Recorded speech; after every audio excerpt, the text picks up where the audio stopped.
Assalamualaikum warahmatullahi wabarakatuh. Perkenalkan, kami dari kelompok 1 Fisika Inti akan membahas mengenai mengenal radiasi alfa. Nah, di sini kami beranggotakan 5 anggota. Yang pertama saya Dini Elni Mustika, lalu Heru Herdiansa, lalu Putri Rahmawati, Zaniatu Zahra, dan yang terakhir Tita Widiawati. Nah, yang pertama, apa itu radiasi alfa? Nah, apakah kalian pernah mendengar tentang radiasi alfa? Jika belum, kalian harus tahu bahwa radiasi alfa itu bukanlah hal yang bisa dianggap remeh. Meskipun terdengar seperti nama karakter superhero, radiasi alfa adalah salah satu jenis radiasi yang berasal dari inti atom yang tidak stabil. Nah, bayangkan di dalam inti atom ada partikel-partikel yang tidak sabar untuk keluar. Nah, radiasi alfa ini terdiri dari dua proton dan dua neutron yang bergerak cepat keluar dari inti seperti roket yang lepas dari peluncurnya. Yang menarik, radiasi alfa ini memiliki daya tembus yang sangat rendah. Bahkan, kertas tipis atau kulit kita bisa menghalanginya. Namun jangan salah, meskipun tidak dapat menembus benda tebal, jika partikel alfa ini masuk ke dalam tubuh kita, dampaknya bisa sangat berbahaya loh.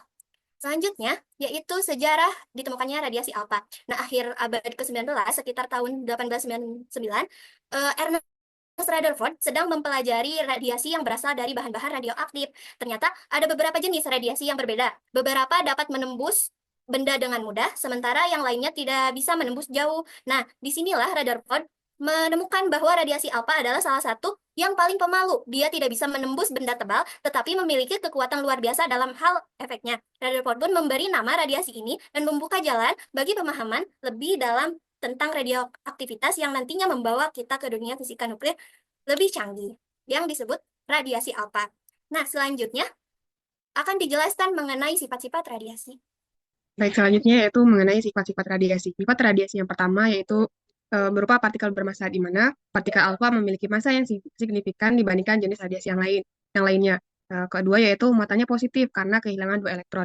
Dan selanjutnya yaitu penetrasi rendah. Terlihat pada gambar bahwa pada radiasi alfa hanya sampai kepada kertas saja dibandingkan dengan radiasi yang lain karena partikel alfa memiliki penetrasi yang rendah. Selanjutnya yaitu ionisasi yang tinggi, di mana partikel alfa memiliki kemampuan ionisasi sangat tinggi karena muatannya yang besar. Selanjutnya yaitu jangkauannya pendek. Radiasi alfa hanya mencapai 2-10 cm. Selanjutnya yaitu terlihat pada gambar bahwa alfa memiliki daya rusak yang paling tinggi dibandingkan beta dan gamma, sehingga resiko yang ditimbulkan ketika mengenai jaringan organ akan lebih fatal. Selanjutnya yaitu kecepatannya rendah dan dihasilkan oleh unsur radioaktif berat seperti uranium 238, radium 226, dan plutonium 239. Selanjutnya yaitu mengenai sumber radiasi alfa. Sumber radiasi alfa adalah bahan atau unsur radioaktif yang memancarkan partikel alfa selama peluruhan. Dalam sumber radiasi alfa itu ada beberapa unsur yang menyebabkan terjadinya radiasi alfa. Yang pertama itu unsur radioaktif. Contohnya itu pada uranium 238, thorium 232. Unsur selanjutnya itu gas radon, di mana gas radon merupakan gas radioaktif yang berasal dari peluruhan uranium 238 di dalam tanah. Selanjutnya itu unsur buatan, contohnya pada plutonium 239, amerisium 241, dan curium 244. Itu ada pada aplikasi medis, di mana beberapa isotop alfa digunakan dalam pengobatan kanker, yaitu terapi alfa TARA. Seperti pada astatin 211, digunakan untuk membunuh sel kanker dengan radio alfa. Selanjutnya itu peluruhan nuklir alamiah. Sumber radiasi alfa dapat ditemukan di lingkungan alami sebagian dari rantai peluruhan nuklir, yaitu contohnya pada uranium menjadi thorium yang akan memancarkan partikel alfa, dan thorium menjadi radium yang akan memancarkan partikel alfa, dan radium menjadi radon yang akan memancarkan partikel alfa. Mungkin selanjutnya, pembahasan selanjutnya akan disampaikan oleh rekan saya. Proses peluruhan alfa. Kondisi awal atau disebut inti tidak stabil. Pada inti atom yang mengalami peluruhan alfa, terdapat ketidakseimbangan antara jumlah proton dan neutron yang menyebabkan inti atom tersebut tidak stabil. Unsur-unsur dengan nomor atom yang tinggi seperti uranium, thorium, dan radium seringkali mengalami peluruhan alfa karena inti mereka terlalu besar dan berat untuk mempertahankan kestabilan. Pelepasan yang kedua merupakan pelepasan partikel alfa. Untuk mengurangi ketidakstabilan ini, inti atom akan memancarkan partikel alfa yang terdiri dari dua proton dan neutron, atau bisa disebut dengan helium. Nah, untuk selanjutnya merupakan perubahan dalam inti atom. Setelah memancarkan partikel alfa, inti atom kehilangan dua proton dan neutron. Hal ini menyebabkan perubahan nomor atom dari unsur yang semula menjadi lebih kecil. Nah, dan unsur tersebut berubah menjadi unsur baru. Sebagai contohnya, uranium 238 yang memancarkan partikel alfa akan berubah menjadi thorium 234. Yang selanjutnya yaitu proses pelepasan energi. Selain menghasilkan partikel alfa, peluruhan juga melepaskan sejumlah energi dalam bentuk radiasi. Energi ini berada pada massa inti yang selama proses peluruhan. Energi ini disebarkan ke lingkungan sekitar dalam bentuk radiasi. Selanjutnya yaitu produk akhir. Setelah proses peluruhan alfa ini inti atom yang tersisa akan berada dalam keadaan yang lebih stabil dan memiliki nomor atom yang lebih kecil, walaupun atom baru ini lebih stabil dibanding dengan sebelum peluruhan. Ini masih bisa mengalami peluruhan lebih lanjut. Hal ini unsur stabil secara keseluruh. Secara menyeluruh ya, peluruhan alfa adalah salah satu mekanisme alami yang digunakan oleh inti atom untuk mengurangi kelebihan energi dan mencapai kestabilan. Meskipun radiasi alfa memiliki daya penetrasi rendah dan relatif tidak berbahaya ketika berada di luar tubuh, namun partikel alfa bisa sangat berbahaya ketika atau masuk dalam tubuh. Nah, selanjutnya akan dilanjutkan oleh rekan saya.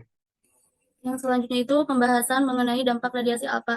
Nah, untuk dampak radiasi alfa itu yang pertama itu memiliki dampak terhadap tubuh, yaitu pada paparan eksternal. Nah, paparan eksternal radiasi alfa misalnya dari sumber yang berada di luar tubuh biasanya tidak berbahaya karena partikel alfa memiliki daya penetrasi yang sangat rendah. Oleh karena itu, jika radiasi alfa hanya mengenai permukaan kulit, risiko kerusakan pada tubuh sangat kecil. Yang kedua itu, radiasi alfa memiliki dampak terhadap tubuh pada paparan internal. Nah, pada paparan internal, radiasi partikel alfa jauh lebih berbahaya ketika bahan yang memancarkan radiasi alfa masuk ke dalam tubuh, baik melalui pernapasan atau lainnya. Kemudian dampaknya itu bisa menyebabkan penyakit kanker, kemudian bisa menyebabkan radon dan penyakit paru-paru, kemudian menyebabkan pada kerusakan sel dan jaringan.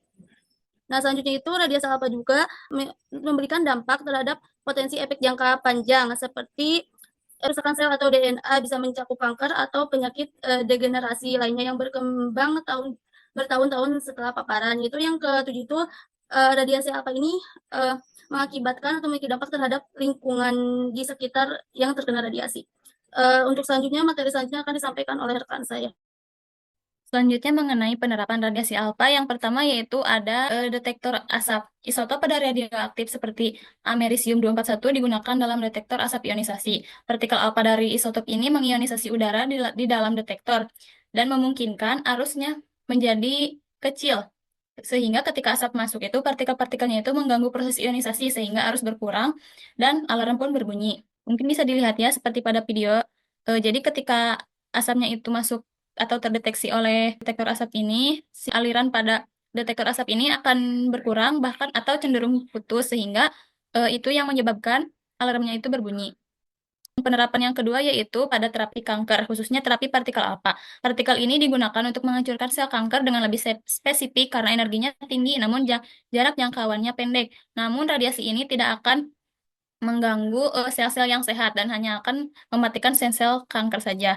Dan penerapan yang ketiga yaitu digunakan dalam penelitian ilmiah. Contohnya seperti alat generator termoelektrik radioisotop atau RTG yang digunakan dalam eksplorasi luar angkasa. Dan alat ini menggunakan plutonium-238 sebagai sumber energi berbasis radiasi alfa.